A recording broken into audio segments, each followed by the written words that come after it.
Some workers reported feeling an unexplainable chill, as if they were being watched by invisible eyes. Mysterious accidents started happening, resulting in serious injuries and even deaths. One mason fell from scaffolding and died, and another was found crushed by a pile of bricks that had mysteriously collapsed.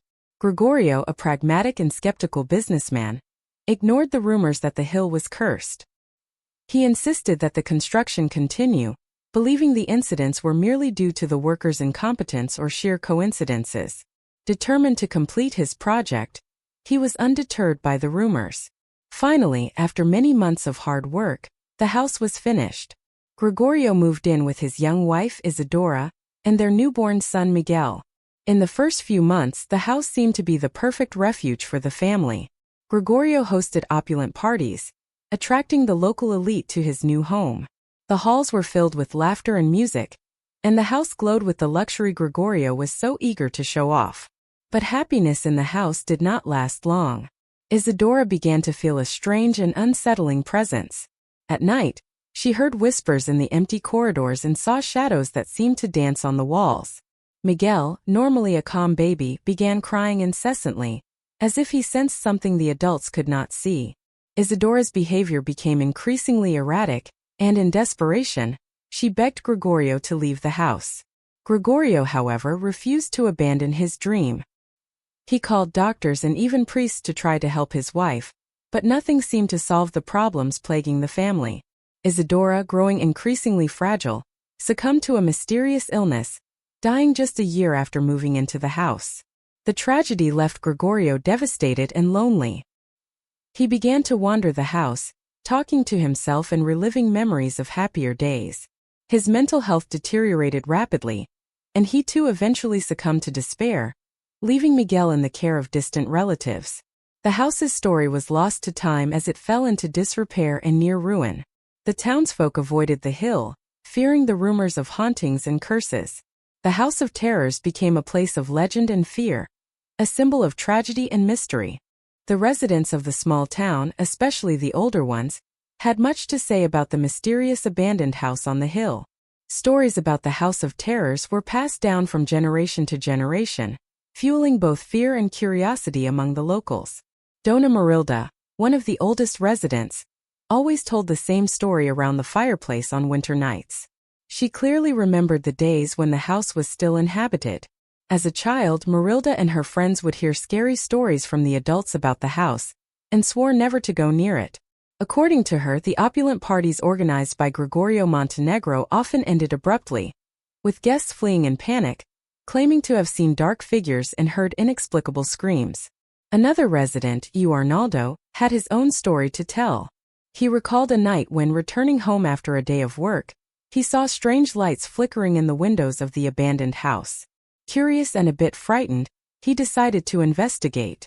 As he approached, he heard old music playing and, peering through the window, saw shadows dancing in the main hall. Terrified, he ran back to town, vowing never to go near the house again. Besides reports of sightings and mysterious sounds, the house also influenced the beliefs and superstitions of the townspeople. Many children grew up hearing that if they misbehaved, they would be taken by the ghosts of the House of Terrors. Some adults avoided even mentioning the house, believing that talking about it could bring bad luck. There was also the superstition that no one should point directly at the house, especially at dusk, as this could awaken the restless spirits inhabiting it. On full moon nights, the bravest avoided passing near the hill, fearing encounters with the specters of the former residents. Many believed the house had the power to influence the weather, with storms appearing out of nowhere whenever someone ventured too close. The stories and superstitions surrounding the house were so numerous that, over time, it became a constant presence in the lives of the residents. The House of Terrors was not just an abandoned building, but a symbol of everything unknown and frightening. Even without a clear explanation, the house influenced the town's daily life, shaping behaviors and keeping the flame of mystery alive. The stories continued to circulate, and with each new generation, they gained new details and new scares. The house, though abandoned, remained alive in the imagination and fears of the inhabitants, an enigma waiting to be unraveled. Over the decades, the abandoned house on the hill underwent a slow and steady deterioration. The majestic brick walls, once the pride of Gregorio Montenegro, began to crumble. The once imposing roof now had holes that let in the rain, further damaging the interior. Broken windows and fallen doors gave the house an air of abandonment and desolation, as if it were mourning its own decay. Over the years, various attempts at restoration and sale were made, but all failed. In the 1950s, a local businessman bought the property intending to transform it into a luxury hotel.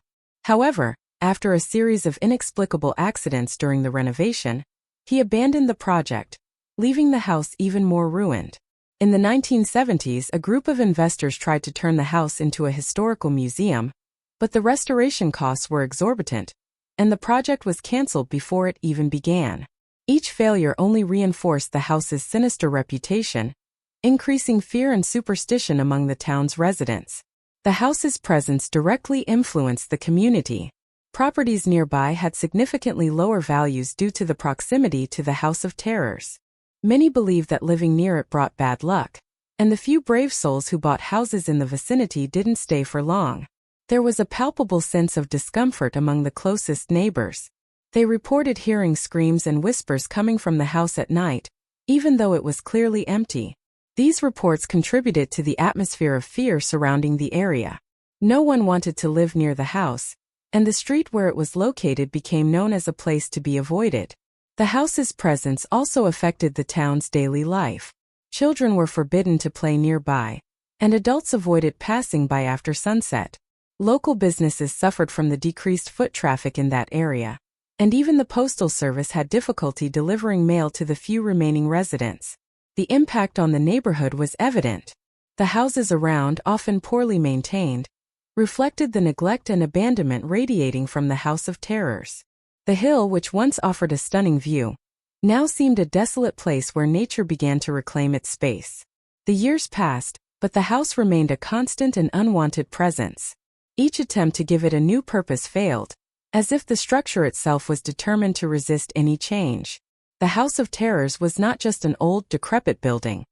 It was a persistent reminder of past tragedies and unsolved mysteries, influencing and shaping the lives of those who lived in its shadow. Over the years, the House of Terrors attracted the attention of various urban explorers and paranormal investigators. Many were drawn by the promise of unraveling the mysteries hidden within the house's crumbling walls. Their stories were a blend of courage, curiosity, and often recklessness. The first to venture into the house were a group of local youths, known for their audacity and love of challenges. Armed with flashlights and cameras, they stormed the house on a rainy night, determined to document what many claimed were hauntings. Their experience was brief and traumatic. As they entered the dark hallways, they heard doors slamming shut on their own and footsteps echoing on the upper floors. One of the girls, Juliana, reported seeing a pale figure that disappeared when she tried to approach. The group fled in panic, leaving behind their flashlights and cameras. The recordings, which were never found, became the town's most chilling urban legend. Years later, in the mid-90s, a team of paranormal investigators from a nearby town decided to explore the house. Equipped with thermal cameras, EVP, electronic voice phenomena, recorders, and other sophisticated equipment, they spent hours recording and analyzing every corner of the house. During the night, the investigators claimed to capture whispering voices and footsteps that seemed to move from one side to the other. In one recording, a faint, trembling female voice could be heard saying, "Get out." The group, despite their intrigue, decided to abandon the investigation, fearing for the safety and mental integrity of their members.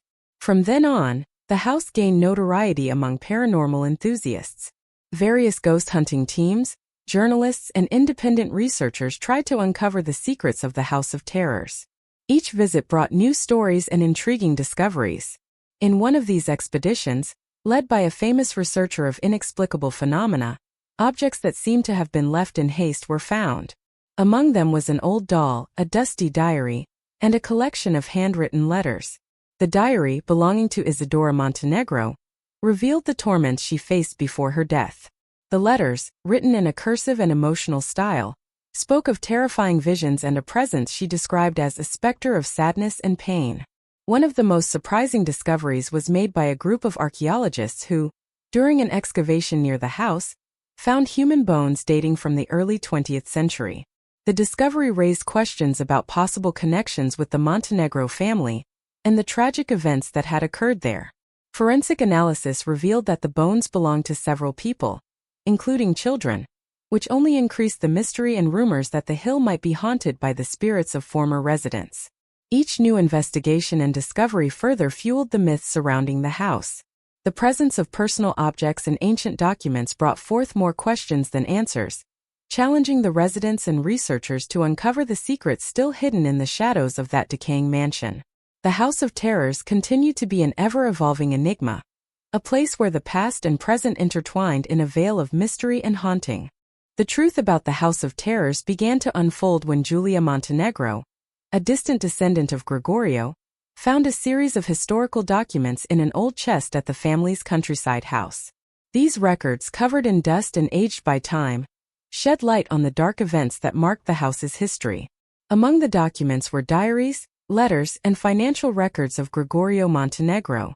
Gregorio's diary, in particular, revealed his personal notes on the problems he faced during the house's construction. He mentioned inexplicable accidents and mysterious deaths among the workers, something he tried to cover up to avoid tarnishing his reputation. Additionally, the financial records showed generous payments to certain families, suggesting bribes to keep the incidents secret.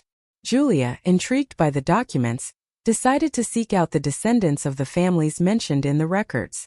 Her search led her to interview the elderly who remembered the stories told by their parents and grandparents. One such interview was with Donna Selena, granddaughter of one of the workers who died during construction. Selena said her grandfather always spoke of the presence of a shadowy figure that seemed to watch the workers. He believed the hill was cursed and that the accidents were the manifestation of this curse. Another crucial interview was with Marcos, the great-grandson of one of the doctors who tried to help Isadora. Marcos revealed that his great-grandfather suspected Isadora was being slowly poisoned. He described in his medical notes symptoms that we now know indicate arsenic poisoning. The notes also mentioned Gregorio's deteriorating mental state, which seemed increasingly paranoid and erratic. The final revelation came when Giulia found a letter hidden between the pages of Isadora's diary. The letter, written by Isadora shortly before her death, detailed her fears that Gregorio was involved in illicit activities to maintain his fortune. She mentioned secret meetings Gregorio had with suspicious men, and his growing obsession with strange rituals in an attempt to protect his family from the curse he believed was upon the house. With all this information, Giulia was able to piece together the puzzle.